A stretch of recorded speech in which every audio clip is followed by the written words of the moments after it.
The capital's councils spend more per head than any in Britain. Both government and Labour agree that if that continues, Londoners will have to pay more when poll tax replaces the rates in the 1990s.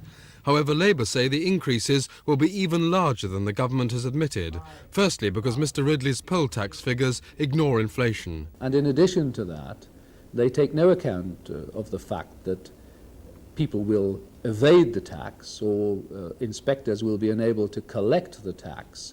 And if one makes a new calculation based on the government figures, taking those factors into account, the figures are much higher than the government admits. This is how both sides see the new tax, which will in fact be phased in over 4 years. Government figures report a full poll tax for Camden of £782. Labour say it'll be £1,035 per head or more. Mr Ridley puts Wandsworth's poll tax at £435. Mr Cunningham says it will be £576. Low-spending Bracknell in Berkshire will be £144 according to the government, £191 according to Labour. The Labour Party have left out the big change which will come to the figures in 1990, and that will be the effect on councils when they realise what a huge charge they're going to levy on their residents, and they will then have to adjust their budgets. They'll have to make economies so that they can present their residents with a community charge level which they feel their electors will be happy to pay.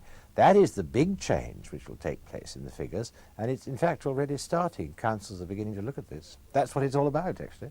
Yes, well, that's exactly the kind of attitude we'd expect from Mr Ridley, because he is in political business to punish and disadvantage people in the interests of the well-off and those on high incomes, and that's exactly what this legislation proposes to do, to make the apprentice pay exactly the same as the managing director.